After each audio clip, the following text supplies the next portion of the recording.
ఈరోజు మీరు గణనాథుడిని కళ్ళు రూపుదిద్దినటువంటి శిల్పి గారు దాదాపుగా ఇక్కడ మీరు ఎన్ని సంవత్సరాలుగా పనిచేయడం జరుగుతుంది? 40 ఇయర్స్ పైన అయిందమ్మా ఇక్కడ నేను వినాయకుడిని తయారు చేయడం. అప్పటి నుంచి ఎవ్రీ ఇయర్ కూడా ఒక ఇయర్ సంబంధం లేకుండా సిద్ధాంతి విఠల్ శర్మ గారు చెప్పిన విధంగా డిజైన్ చేసి వినాయకుడు తయారవడం జరుగుతుంది. ఎట్లా అనిపిస్తుందండి? అంటే ఇక్కడ ఖైరతాబాద్ బడా గణేష్ ఉందమ్మా, చాలా హ్యాపీగా ఉంది.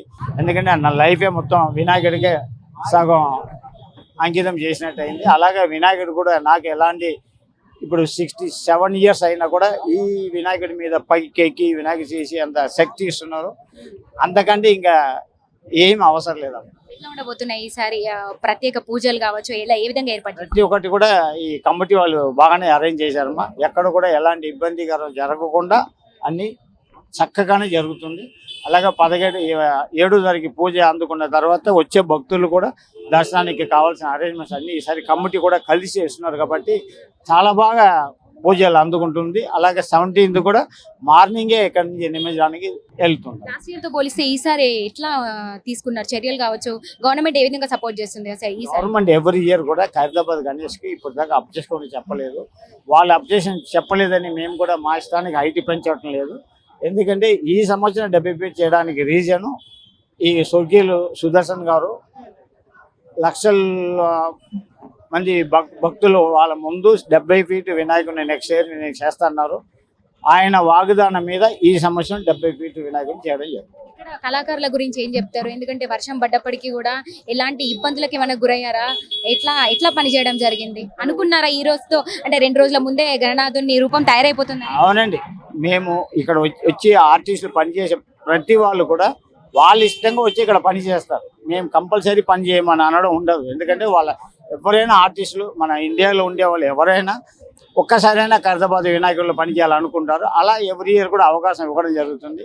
వాళ్ళకి అందరూ కూడా ఒక డేట్ చేస్తాం. వాళ్ళు వర్క్ స్టార్ట్ చేసిన తర్వాత ఆ డేట్ వాళ్ళు పూర్తి చేసి వాళ్ళు వెళ్ళిపోతారు. అలాగే ఇవాళ 5వ తారీఖు సాయంత్రం కళ్ళు ఓపెన్ చేయాలి, కర్రలు తొలగాలని ప్లాన్ చేసుకున్నాం. ఆ విధంగానే ఇది వాళ్ళు కూడా అయిపోయింది. 7వ తారీఖు రోజు ఏ విధంగా ఉండబోతుంది పూజలు? ఎవరెవరు ప్రముఖులు విచ్చేస్తున్నారు? అది కమిటీ వాళ్ళే దాని గురించి చెప్తారమ్మా. ఎందుకంటే నాకు వాళ్ళకి ఇది అప్పు చెప్పడం వరకే నాకు. ఈసారి అంటే భక్తుల రద్దీ ఏ విధంగా ఉండబోతుందని ఏమైనా ఊహించడం జరిగిందా? లాస్ట్ ఇయర్ తో పోలిస్తే మీకు ఏమైనా అంచనా ఉందా ఇంతమంది వస్తారని? లాస్ట్ ఇయర్ కానీ ఈసారి డబుల్ ట్రిపుల్ పబ్లిక్ వస్తారమ్మా. ఎందుకంటే ఈ వినాయకుడిని ఈ సంవత్సరం సప్తమగా మహాశక్తి వినాయకుడు త్రిమూర్తులతో పాటు రాగు కేదులకు ఉంటారు కాబట్టి దీని గురించి తెలుసుకున్న ప్రతి భక్తులు ఇక్కడ వచ్చి దర్శనం చేసుకుని వెళ్తారు. ఎందుకంటే ఇది మామూలు హిస్టరీ కాదు.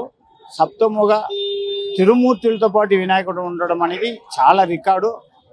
ఈ తెలుసుకున్న ప్రతి భక్తులు కూడా ఎలాగైనా వినాయకుడిని దర్శనం చేసుకోవాలని వస్తారు కాబట్టి ఈ సంవత్సరం ఎవ్రీ ఇయర్ కంటే ఈసారి చాలా ఎక్కువ ఉంటారమ్మా. దాన్ని బట్టి ఈ కమిటీ కూడా ఉన్నారు కాబట్టి వాళ్ళు మొత్తం సెట్ చేస్తారు. Thank you so much. So చూసారు కదా, మహాగణనాథుడి కళ్ళు దిద్దినటువంటి శిల్పి రాజేందర్ గారి మాటలు విన్నారు. అదేవిధంగా చాలా సంతోషం ఇస్తుంది. సో ఈసారి చూసుకుంటే కనుక ఎవ్రీ ఇయరే ఖచ్చితంగా ఉత్సవాలు అనేది చాలా గ్రాండ్ గా ఉండబోతాయి. ఇక్కడ మహాగణనాథుడు ఏ విధంగా అయితే కొలువై ఉన్నారో, 1 ఫీట్ తో మొదలైనటువంటి గణనాథుడు ఈ రోజు 70 ఫీట్ల అడుగుల్లో మనకి దర్శనం ఇవ్వబోతున్నాడు. అదే విధంగా ఇక్కడ భక్తుల సంఖ్య కూడా లాస్ట్ ఇయర్ తో పోలిస్తే డబల్ కి ట్రిపుల్ ఉండబోతుందని చెప్తున్నారు. ఎందుకంటే ఇక్కడ ఏవైతే మనకి అయోధ్యలో వెలిసినటువంటి బలరాముడు కావచ్చు, మనకి అన్ని విగ్రహాల దర్శనాలు కూడా ఇక్కడే జరగబోతున్నాయి. అందుకు ప్రత్యేక పూజలు కూడా అందుకొని ఉన్నాడు ఈసారి గణనాథుడు. అదేవిధంగా ప్రత్యేక ఏర్పాట్లు కూడా చేయడం అయితే జరిగింది. భారీ బార్గెట్లు కావచ్చు, అదేవిధంగా సీసీ కెమెరాలు కావచ్చు. ఇక్కడ భక్తులకి ఎలాంటి ఇబ్బందులు లేకుండా మంచిగా ఫెసిలిటీస్ అయితే అందిస్తుంది గవర్నమెంట్ అని కూడా చెప్తూ ఉన్నారు. అదేవిధంగా భక్తుల సంఖ్య అయితే ఈసారి ఎప్పుడు మనం చేస్తూనే ఉంటాం ఖైరతాబాద్ గణేషుని చూడడానికి. ఎక్కడెక్కడ నుంచో తరలి వస్తూ ఉంటారు. రద్దీ భక్తుల సంఖ్య స్టేట్ వైజ్ గా కూడా రావడం మనం చూస్తూనే ఉన్నాం. కానీ ఈసారి అయితే లక్షల్లో కాదు ఇంకా మించి ఉంటుంది అంటున్నారు.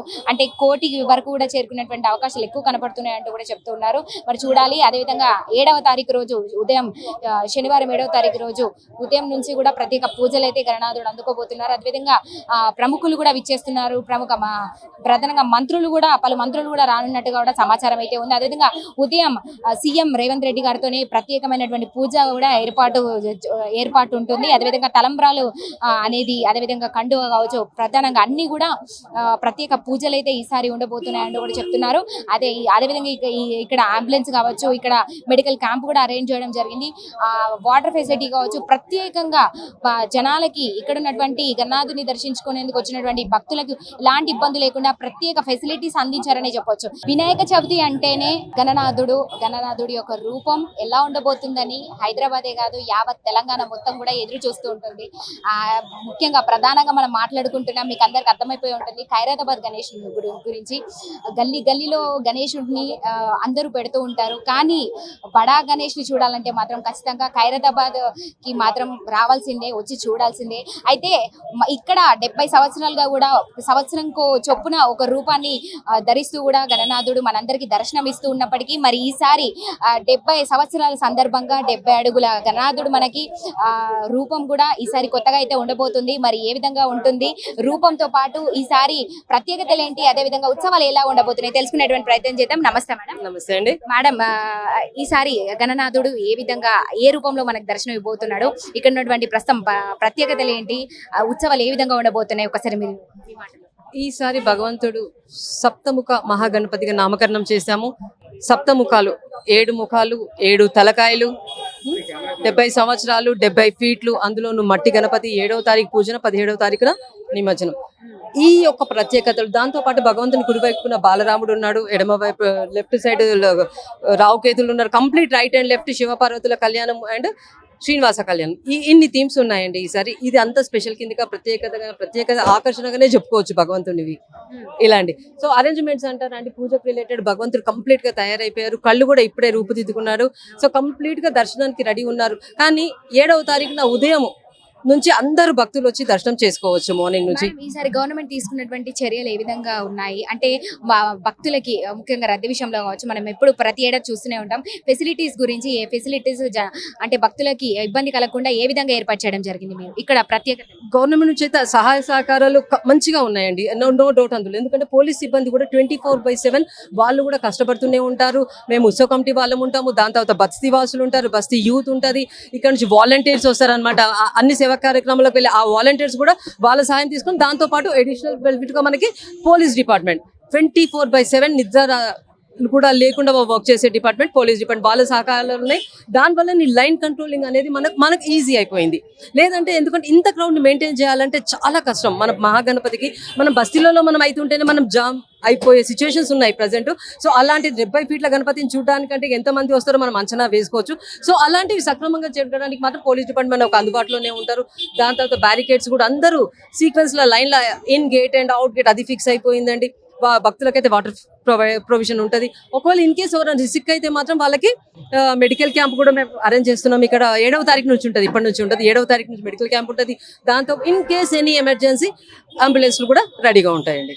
అది అదేవిధంగా మేడం ఇంకా చెప్పండి, ఇక్కడ సీసీ కెమెరాలు కూడా ఈసారి లాస్ట్ ఇయర్ తో పోలిస్తే కూడా ఈసారి భారీగానే ఏర్పాటు చేసినట్టుగా కూడా తెలుస్తుంది. దీని గురించి ఏం చెప్తారు? నిజమండి, వాస్తవం అండి అది. ఈసారి మాత్రం చాలా ఇంక్రీజ్ చేశాండి పోలీస్ పర్యవేక్షణలో. పోలీస్ కంట్రోల్ రూమ్ ఇక్కడే ఉంది, వాల్ మానిటర్ చేస్తూ ఉంటారు. దాంతో పాటు మా ఉత్సవ కమిటీ వాళ్ళ కూడా కెమెరాలు ఇక్కడ అవైలబుల్ ఉండనే ఉంటాయి.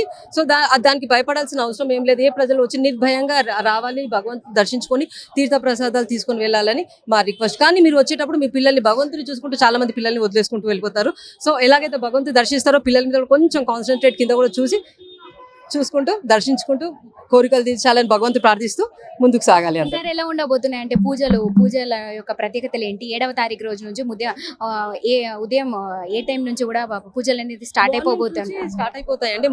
మార్నింగ్ వచ్చేస్తున్నారు. ఏ టైంకి ఏ పూజలో ఎవరు పాల్గొనబోతున్నారు, ప్రముఖులు ఎవరెవరు పాల్గొన్నారు? మన సీఎం గారు వస్తున్నారండి 11 గంటలకు పూజ, 3 గంటలకు అలా గవర్నర్ గారు వస్తారు. ఏమైనా ఒకవేళ టైమింగ్స్ చేంజ్ అవుతా మాత్రం మీకు అప్డేట్ చేస్తాము. ఎర్లీ మార్నింగ్ జంజరము ప్లస్ కండువా అండ్ ముత్యాల తలంబ్రాలు స్టార్ట్ అవబోతుంది. ప్రధానంగా మొదటి పూజ సీఎం గారితో స్టార్ట్ అయిపోతుంది. ఎస్ అండి, ఉదయం రాబోతున్నారు. ఉదయం వస్తున్నారు ఈసారి. ఏమైనా టైమింగ్స్ ఏమైనా చేంజ్ ఉంటే కనుక మీకు ఇన్ఫర్మేషన్ ఇస్తామండి. ఓకేనా, థ్యాంక్ యూ. దాని తర్వాత ఏవైతే ప్రోగ్రామ్స్ నెక్స్ట్ శ్రీనివాస కళ్యాణాలే కానీ హోమాలే కానీ అవన్నీ ఉన్నాయి, మీకు అప్ టు డేట్ రోజు మీరు ఒకసారి డిస్కస్ చేయండి, మీకు ఇన్ఫర్మేషన్ అది ఇస్తూ ఉంటాము. కళాకారులు కూడా అంటే కొత్తగా ఇక్కడ నిర్వహించబోతున్నారు, కళాకారులతో కూడా ప్రోగ్రామ్ కూడా ఏర్పాటు చేయబోతున్నారు అని కూడా తెలుసు. చాలా చాలా లెవెల్లో పెట్టామండి. ఎందుకంటే 70 సంవత్సరాలు మా నాన్నగారు సుదర్శన్ గారు 60 సంవత్సరాలు ఉన్నప్పుడే ఎంత పెద్ద ఎత్తున షష్ఠి పూర్తి జరిపారో, మరి 70 సంవత్సరాలు అంటే మనం ఇంకెంత గ్రాండ్ గా సెలబ్రేట్ చేసుకోవాలి. సో ఒక్కొక్క రోజు ఒక్కొక్క ప్రోగ్రామ్ ఖచ్చితంగా ఉండనే ఉంటుందండి. చాలా ఈవెంట్స్ కండక్ట్ చేస్తున్నాము. పిల్లల భరతనాట్యమే కానివ్వండి, మళ్ళీ RSS వాళ్ళ ఒక మార్చ్ ఉంటుందండి, ఒక ½ అవర్ ప్రోగ్రామ్ అది ఉంటుంది, ఒక అన్నమయ్య కీర్తనలే కానివ్వండి అవి కానీ, ఇలా చాలా చాలా ప్రోగ్రామ్స్ ఉన్నాయండి. ఇక ఏంటంటే మనకు టైమే లేదనుకోవాలి అన్ని ప్రోగ్రాంలు వీక్షించడానికి. అలా ప్రోగ్రామ్స్ మాత్రం కంటిన్యూగా 11 days ఉన్నాయండి మన దగ్గర. మనకు ఏడవ రోజు మనకి పూజ అనేది స్టార్ట్ అయిపోతుంది. గణనాథుడి వినాయక చవితి 7వ తారీఖు నుంచి మన నిమజ్జనం రోజు వరకు కూడా ఎలాంటి చర్యలు చేపట్టనున్నారు? ఎట్లా ఉండబోతుంది? చాలా గ్రాండ్ గా ఉంటదండి. ప్రతి రోజు ఒక్కొక్క పూజ, ఒక్కొక్క విధానం కానివ్వండి. ఫస్ట్ ఆఫ్ ఆల్ భగవంతుడే పెద్ద ఆకర్షణ, అందులోను బాలరాముడు ఇంకా ప్రత్యేక ఆకర్షణ. శివుడు మరియు శ్రీనివాసుడు ఇక వాళ్ళ చెప్పనే అవసరం లేదు, విత్ ఫ్యామిలీ విగ్రహాలు. ఇవన్నీ ఒక చాలా చాలా ప్రత్యేకమైన సంవత్సరంగా మనం చెప్పుకోవచ్చు. ఈసారి ఇంత ప్రత్యేకంగా ఏర్పాటు చేయడానికి గల కారణాలు ఏమైనా ఉన్నాయా? 70 సంవత్సరాలండి. ఈ హిస్టరీలో ఒక్క అడుగుతో 1954 నుంచి స్టార్ట్ చేసిన ఇక్కడ హైదరాబాద్ గణపతి ఇప్పుడు 70 సంవత్సరాలు వచ్చిన తర్వాత 70 ఫీట్లు పెట్టడం అనేది చాలా ఇది. అందులోనూ మట్టి గణపతి. ప్లాస్టర్ ఆఫ్ ప్యారిస్ అంటే స్ట్రాంగ్ గా ఉంటుంది, అది ఇది అంత భయపడాల్సిన అవసరం లేదు. ఇది మట్టి గణపతి కాబట్టి చాలా ప్రత్యేకత. 70 ఫీట్లు అంటే అందరూ మట్టిని ఆగుతుంది, ఎలా ఆగుతుంది, ఇలాంటి చాలా ఈసారి చూసుకుంటే వర్షాలు భారీగానే పడ్డాయి. మరి దాంతో కళాకారులు ఏ విధంగా ఏమంటే ఇబ్బందులకి ఏమైనా టైం అలా ఏం లేదు. ఓపెన్ లో చేయట్లేదు మనం, మట్టి వర్షం పడుతుంది అనేసి అది షెడ్ కవర్ చేస్తారు, లేయర్స్ ప్లాస్టిక్ ఉంటుంది కదా దాని లోపలనే చేశారు. ఇబ్బంది అయితే ఏం కాలేదు, కాకపోతే ఆరడానికి మనకు టైం పడుతుంది అంతే. దాని వల్లనే కొంచెం టైం అయిపోయింది అలా. ఓకేమా, thank you so much. Thank you.